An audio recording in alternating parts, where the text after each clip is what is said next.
Kita mau kemana nih, Kak? Udah. Pak Sabri. Ya, sambil jalan kita yuk. Assalamualaikum warahmatullahi wabarakatuh.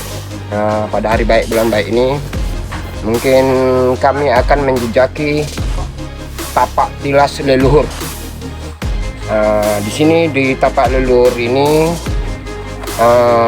perlu saya telusuri lagi seperti apa kilasan bahasa dengan bahasa rapah merapah ataupun semak samun yang ada di tanah leluhur saya.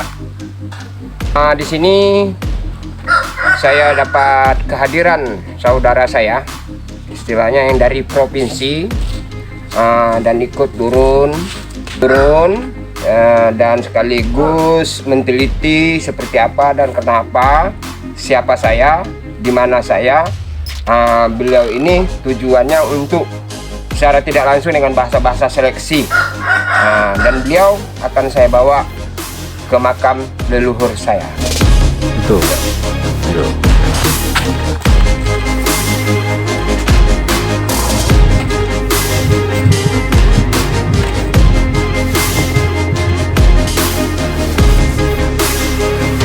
Sahabat kita ini sudah berapa lama di sana? Ini kan kita tengok nih, ini kan udah jatuh puluhan tahun juga dah nih. Puluhan tahun. Yang aslinya pohon kelapa, yang aslinya. Yang lahir di sini? Ya, tempat kita lahir kan istilahnya merupakan MAN NTS. Jadi MAN NTS itu belum ada. Setelah masuknya Korea mengurus tangki minyak Dumai, itu mulailah sejarah-sejarah, postingan-posting ataupun album gambar peta yang seperti dulu kala sudah tidak nampak lagi. Disinilah permulaannya dengan bahasa-bahasa.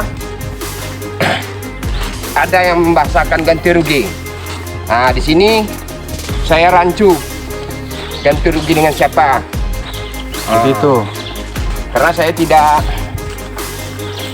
ada waktu ketika itu. Dan Masih kecil? Masih kecil dan juga sempat juga merantau-rantau. Ini kepulangan saya tentukan. Jadi mulai start ini kan besannya kakek saya yaitu Sebelah Yusuf, ibu? Yusuf sebelah ibu. Sebelah ibu. Yaitu dengan bersukukan Datuk 50. Jadi mulai buka dari sini dan terus ke belakang. Dari mana mulai, Kang? Dengan berbahasa 12 jalur. Dulu. Jadi bahasanya 12 jalur dengan berbahasakan penghulu. Zaman itu penghulu Abu Qasim. Di kekuasaan Abu Qasim tidak seperti bahasa-bahasa lurah sekarang. Berarti sangat luas, barat, timur, utara, selatan dulu masih dipegang dengan Abu Qasim. Selaku penghulu ya? Selaku penghulu.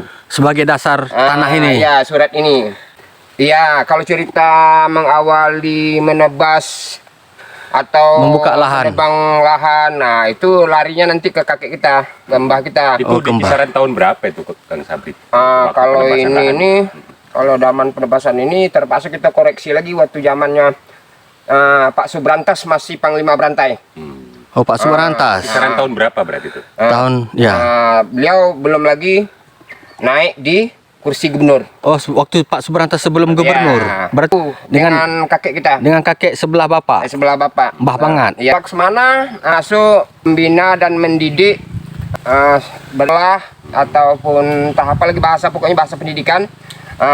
Beliau disekolahkan oleh Datuk Laksamana SR kelas.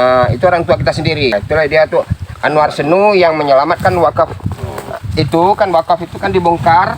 Wakaf kakek saya. Berarti sebelum tahun masuknya perusahaan. Kalau cerita ini nanti akan jumpa nanti istilahnya bahasa Petran, bahasa Tebang Bayang, dan nanti kalau letting ini juga nanti masuk juga dengan cerita Pak Serang. Itu Pak Serang ini siapa? Pak Serang ini kan sekarang kan mempunyai lahan juga langsung di lokasi Pertamina. Pertamina. Dan Pak Serang ini sebagai apa? Karyawan Pertamina atau apa? Enggak, itu yang kita belum paham. Pak Serang ini dahulunya yang sekenal Kakang sekarang. Yang seingat Kakang, Pak Serang ini pokoknya dia ini leteng-leteng pembuka lahan juga. itu zaman tahun 50-an, 70-an, 60-an, seingat Kakang, waktu sejarah zaman Bapak sebelah mak nih ya. Cara mengambilnya kita ngambil daripada tahun 45 lah, pejuang 45. Oh, tahun 45 ya, masih awal-awal kemerdekaan Republik Indonesia. Iya. Berarti zaman-zaman perintis Ya. kemerdekaan juga ya. Ya, nanti bisa lagi dibongkar Yuston Toher itu siapa. Jadi ini sekarang ini kan tidak dapat disusun rapi. Oke, kita lanjut. Kita lanjut berjalan. Mana? Ini jalannya Nah, kita lewati ini sekarang ini. Korea. Korea. Waktu Korea. Ini kan lokasi termasuk Hyundai. Korea kok bisa di sini ngapain dulu Kang Sabdi? Perumahan ya. Ini kontrak mungkin nih, kontrak perbaikan kilang minyak. Oh, selaku teknisi lah. Iya. Teknisi untuk perbaikan kilang minyak di Ya. RU 2 Duma ya? Ya, itu kan menurut sepengetahuan saya. Yang sesungguhnya dan seperti apa ataupun bahasa mitra atau apa ini luar daripada pemikiran saya gitu. Oh, jadi ini waktu itu Korea yang bentuk untuk ada perumahan yang di sana itu ya? Ya, Itu untuk mesnya karyawan orang dari Korea itu. ya Korea dan juga ada juga PT apa Hyundai? Ya Hyundai. Oh, Hyundai. Ada juga ya, orang kita Indonesia juga karyawannya kan ada khusus mes itu banyaknya orang-orang yang dari Cilacap, Kisaran. Jadi ini sepengetahuan bagus nih. informasi yang saya dengar kan masih ada cekcoknya dikonsensikan apa benar? Jadi kalau Ya. lahan rakyat ini bukan konsensi, dikonsensikan. Ini di sini sekarang. Nah, ini kan mulai Hyundai udah ada. Nah, ini di zaman era wali kota Wan Samserius. Di lokasi tanah yang Kakang tempati ini memang sudah warisan dari keluarga Kakang sebelah ibu dan sebelah bapak. Ya. Kedua-duanya ada di Ya, sini. Ada di sini dan kemudian juga ada Wandola kan gitu, ada bangsawan di sini. Jadi saling berkerabat baik dengan keluarga Laksmana Raja di Laut. Ya. Ini kurasa namanya kita agak lupa nih. Bisa Karena- dikutip, nama-nama Datuk Laksmananya bisa dikutip. Ya, kan bapak Kakang disekolahkan oleh Datuk Laksmana waktu itu Iya. sebagai anak angkat. Ya. Lokasi permakaman. Wakaf ini, yang ini yang namanya wakaf. Ya. Jadi sehingga ini yang menanam sawit ini termasuk pensiunan Pertamina. Pertamina. Jadi sama ada di situ karyawan seperti apa aku tidak tahu. Kan gitu. Oh, ini bangunan mana ini? Itulah bangunan. benar rumah sakit Pertamina. Oh, ini rumah sakit Pertamina. Tembus sampai sini ya. Oh, ini rumah sakit tuh ya, yang nampak atap itu ya. Rumah sakit Pertamina. Ini Jadi ini sawit siapa sekarang ini Kang Sabdi? pensiunan Pertamina, tapi apa udah meninggal, tinggal anaknya lagi yang jaga. Secara kejelasan suratnya seperti apa? Kok bisa digunakan? Apakah secara pribadi? Nah ini Apakah mungkin, menyangkut Pertamina? Apa Pertamina punya sawit? nah ini mungkin dengan bahasa memanfaatkan lahan tidur. Tapi kalau secara keberadaan lahan ini sebelum itu kan masih milik keluarga Kakang. Ya. Dia tuh walaupun macam itu aku tidak kecewa. Aku anggap itulah mungkin dapat harta atau apa. Cuma doa dari aku sama ada diterima sama yang Maha Kuasa. Ini kan gate Pertamina ya kita. Mana? Itu pintu sana tuh. Nah itu STM. OTM ya. Jadi ini Ini masih bukit rumah nih Kang ya. Cak nih kita tahu. Si Bukit Takaul ya. Satu bukit dan ya. Zaman itu rumah sakit ini belum ada lagi. Rumah sakit ini berapa lama terlantar, belum siap. Belum ada waktu itu. Belum ada tapi tak siap. Jadi- Artinya hanya tembok doang. oh belum beroperasi ya waktu Iya, itu ya. iya.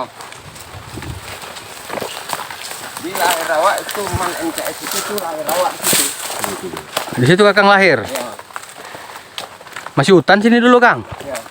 Masih banyak harimau dulu sini Kang. Di Di sini memang kampung harimau kan? Ya.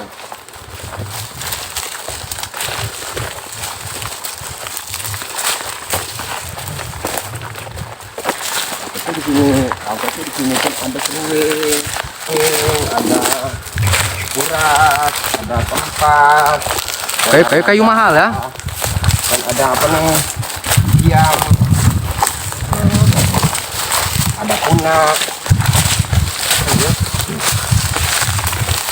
Tidak kelewatan ya.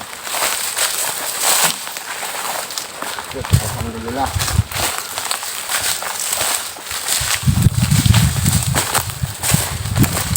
Memang berdampingan betul dengan rumah sakit Pertamina ya.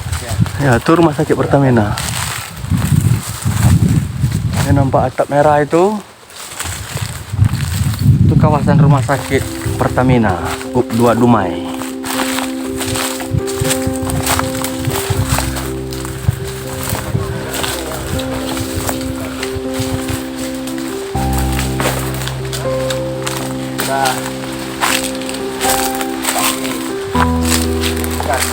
Ini tahun berapa?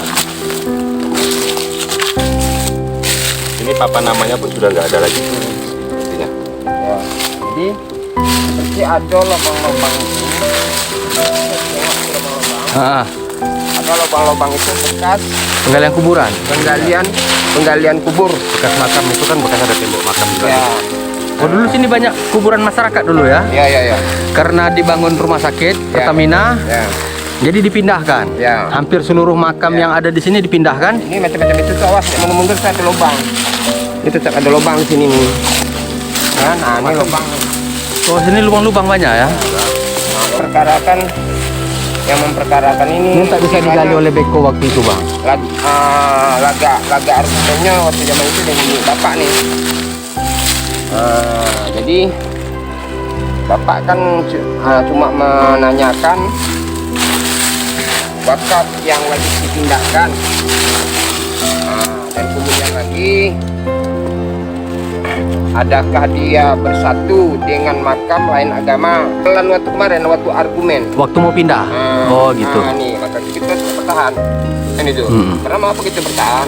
Karena memang wakaf takut kita. Tanah di sini. Maka bapak kita yang mempertahankan zaman itu.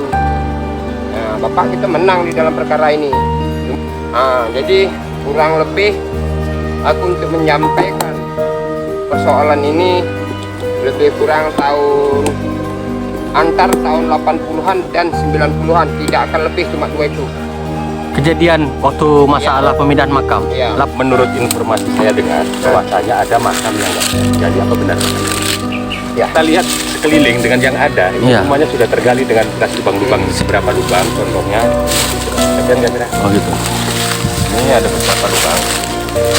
Masih ini, masih yang sana itu, ini, itu, sana itu, Oh, iya. lubang semua. Dan ini bekas lubang-lubang. Bekas lubang-lubang makam, Kang ya. Bekas lubang juga.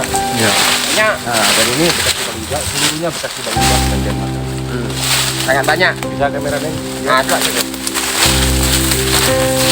Biar jelas ya, ada bekas penggalian pemindah makam. Ini penggalian ya. Di kuah rumputnya. Udah nampak. Tuh. Nah, itu ini dan Ini kan nampak nih jelas ya, nih. ya. Nah, coba nunduk di sini. Nih. Balik sini balik. Nih. Banyak. Coba bersihkan, Kang. Banyak ini ya. Ini. Tengok. Udah, ntar ya. Nah. Ini juga ya. Semak. Lebih kurang gitulah. 100 lebih juga. Ya. Sudah menjadi tanah wakaf yang disediakan oleh keluarga Kakang Ya. selaku perintis membuka lahan Bukit Datu ini. Ya. Karena di sini kan terkenal sebagai sarang harimau dulu di sini kan. Nah, coba tengok tuh. Jadi tidak sembarang orang bisa buka. Nanti lubang. Nah, kan? Banyak. Itu pun tidak tahu hukum wajib membongkar dan menggali itu. Ini kan galinya siang nih. Siang. Nah, dia wajibnya malam bulan gelap. itu bekas ada besarnya. Ya. Batu yang sudah dibatu pun dibongkar juga. Nah, itu.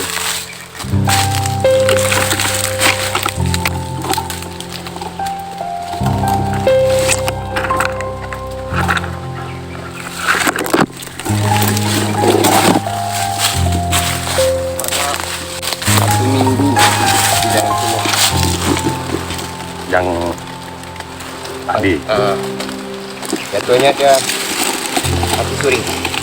Siapa Kang? Pak D Kakang? Ini pernah di dalam sumur. Di dalam sumur. Hidup lagi. Itu kira-kira barang apa Kang? Kalau itu kita tidak boleh sembarangan, bisa saja itu bahasa lembut. baru saya dengar. Saya sering dengar namanya Mbah Pangat.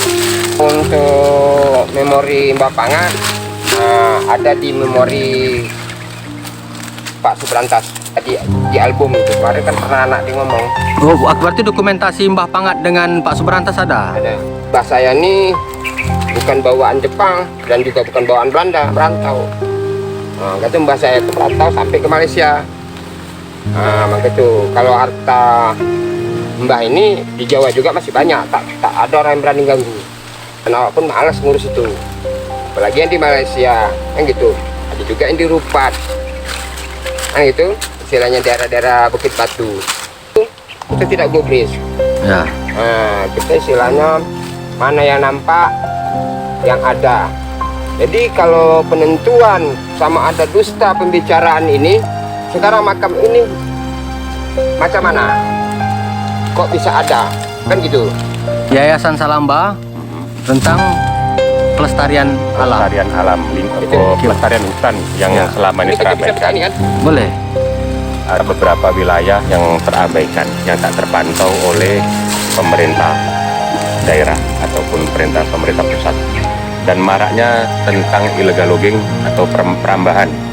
Banyak lahan-lahan yang menjadi hutan konservasi Ya. beralih fungsi Gitu Bang ya. menjadi hutan-hutan kebun sawit. Ya. Dan itu secara legalitasnya belum diketahui kejelasannya. Apakah mereka itu memang masyarakat yang ingin bercocok tanam, Ya. bertani, ataukah memang ditunggangi oleh oknum Saat- yang mengatasnamakan seperti kelompok tani dan sebagainya. Tuh kan. Setelah saya telisik, memang Kang Sabri warga setempat dan memang tempat tanah kelahiran untuk daerah sini. Dan terbukti saya telisik inilah seperti ini kisahnya kan. Memang pewaris. Memang pewarisnya daerah sini. Kan merasa akan mencoba kita program, akan kita bahas selaku yayasan, kita akan mencoba untuk mendampingi dan kita coba masukkan program untuk pelestarian wilayah ini, seperti halnya soal perambahan hutan mungkin akan sedikit kita cegah, bisa terkendalikan. Tuh Bang ya. Dan ada beberapa program mungkin yang akan menjadikan memajukan daerah lah pastinya, untuk memajukan daerah sini. Karena saya lihat pun dengan adanya orang-orang yang sekarang ini warga setempat sekarang ini, warga tempatan seperti Kang Sabri yang tak tersentuh oleh pemerintah. Kita akan mediasi Bang, kita akan telisik, kita akan mediasi seperti apa jalannya nanti. Kita lihat ke depannya nanti. Yang pasti secara dasarnya kita kan sudah menelisik seperti itu, cerita-cerita dari sejarah-sejarah yang ada sekarang ini untuk di area Bukit Takaul ini. Saya mendengar cerita bahwa Mbah Pangat ini termasuk pendiri yang membuka lah, bahasanya membuka kota dulu. Kalau Mbah Pangat, nah dia termasuk orang tengah. Jadi dulu ada juga sempat antara Jawa dengan Melayu. Nah, jadi Mbah ini kan Jawa, dan Mbah ini juga memang sangat dirangkul dengan suku Melayu. Dan tengah menjumpai warok-warok yang dari Jawa. Nah kan itu, dia cuma nanya satu pertanyaan aja, mau damai atau tidak. Nah, itu kalau Mbah nanya. Nah, sekali Mbah nanya gitu, ternyatanya mau damai. Nah itu. Dan kemudian lagi Mbah nanya lagi ke Melayu, mau damai apa enggak. Cuma itu aja perkataan Mbah, ternyatanya mau. Nah, jadi Dumai ini dulu ada namanya buluh kasap. Nah gitu. Jadi di situ tuh buluh semua. Dan di situ juga ada namanya kayu besar yang dianggap keramat bagi orang Melayu. Karena kalau malam tuh macam-macam, ada suara gong, ada suara macam-macam lah. Di dekat mana? Bulu Kasab tuh Lebroseng sekarang, Karanganyar. Sekitar Karanganyar. Nah, jadi di situ dengar lah macam ada orang pesta. Jadi tidak ada, kalau yang namanya Melayu nggak sanggup sengketanya akan perang itu. Karena apa? Itu kalau diganggu kita jadi penyakit menurut kepercayaan Melayu. Kalau sama mbah saya tidak ada. Nah, mbah saya gempur kata mbahku. Ya tetap gempur. Kata buka lah. Dumai. Dumai mengawali dengan bahasa damai. Nah, itu yang aslinya. Yang aslinya Dumai itu adalah damai. Nah, inilah damai kita sekarang ini, kan gitu. Nah, gitu. Nah, jadi kalau digali lagi, kurasa aku lebih banyak nyeleneh lagi ngomong. Sebelum ataupun sesudahnya didampingi Pak Subrantas, beliau juga dikunjungi oleh ini RPK. Itu mengunjungi Mbah, jarang tak makan nasi, jarang cuma makan nanas. Nanas pun nanas muda zaman itu. Nah, jadi aku hanya bisa menceritakan sedikit. Mungkin kalau untuk diperpanjangkan lagi, mungkin kurasa kita ambil lagi daripada anak Pak D lah. Jadi kakek sebelah mama ini juga orang ini nggak banyak cerita. Beliau ini pula masalah cerita bentrok ini, kakek sebelah mama ini memperhatikan juga. Mbah ini tadi orang ini rupanya sesama memperhatikan. Kakek sebelah mama ini memperhatikan, oh sana ada anak laki-laki. Yang itu Mbah ini pula memperhatikan kakek sebelah mama, oh sana ada anak perempuan. Nah, jadi orang ini saling, sebenarnya orang tuh pengen namanya tuh istilahnya perjodohan lah, merencanakan, ada perencanaan perjodohan. Nah, jadi macam-macam mana hari baik bulan baik. Di sinilah orang nih. Dari suku Melayu sama suku Jawa ya. Dari pihak Mbah Pangat sendiri sama Datuk 50. Iya. Nah, jadi di sinilah adanya perjodohan. Lahirlah Kakang dengan Kang No, dua beradik. Inilah anak darah Melayu Sekare, darah Jawa Sekare. Sekare lah ini kan. Ya, kalau saya pendirian saya tetap saya mengambil dari sebelah bapak. Sebelah bapak. Saya mendengar juga dari masyarakat soal keluhan, ada beberapa masyarakat yang berkebun dan mereka diklaim bahwasanya memang punya Pertamina, PT Pertamina RU2 Dumai. Itu gimana sejarahnya? Iya, sekarang ini kan memang benar Pertamina ada membayar, kan gitu. Cuma Pertamina tidak pernah sama sekali membayar langsung si pemilik lahan. Nah, karena zaman itu ada berbahasa-bahasakan tim. Entah tim hafalan nih, pokok aku tidak tahu. Sejenis kelompok-kelompok. Nah, jadi saya tidak mau juga menyalahkan, cuma saya sesungguhnya hari baik bulan baik ini saya berbicara yang benar, kan gitu. Sebelum pembayaran ini juga ada juga namanya pembayaran yang dibayar di tengah lautan. Tengah lautan? Nah, pakai amplop, dan amplop tidak boleh dibuka di situ. Itu setelah dikoyak sampai di rumah itu tidak sampai 1.000 perak. Nah, dalam itu dalam tingkat 500 dan 700 perak. Itu rupiah pada zaman dulu kan? Tahun 80, tahun 70. Jadi zaman itu masih ada lagi menggunakan bahasa tali. Ada bahasa pakai tali. Ini tali ini aku tak tahu tata tali apa, aku tak tahu dan gitu. Kan gitu. Ini bisa lagi kalau digali lagi jauh, dalam, sangat dalam. Kalau untuk kita gali. Nah, itu. Kemudian lagi ada pakai sen. Dan ada pakai duit koin yang berlobang. Itu zaman-zaman itu ya. Ada koinnya berlobang. Menarik juga ceritanya. Jadi kalau ini maka itu barang ini termasuk mahir cerita ini memang sama adek. Kan gitu. Aku kan istilahnya kan perantau. Jadi aku dengar selayang-selayang aja nih apa nih kan gitu aja kan gitu. Dia sudah meninggal jadi tinggal Kakang lah. Iya, kalau dari aku sekarang nih artinya aku tidak mengaparkan dalam bahasa hukum kan gitu, tidak membelakangi dan juga tidak mengangkangi hukum. Yang jelasnya bagi saya untuk selaku umat beragama, kalau macam saya membahasakan kita siap Yasinan 41 sekaligus bersama-sama sholat hajat. Kemudian lagi kita katakan, kita ungkapkan sekiranya benar, sekiranya salah, 2 perkataan sahaja. Oke? Dari cerita ini kan cuman yang mungkin sambil seiringnya waktu kita akan coba nanti kita akan bercerita lebih panjang lebarnya lagi. Ya. Ya.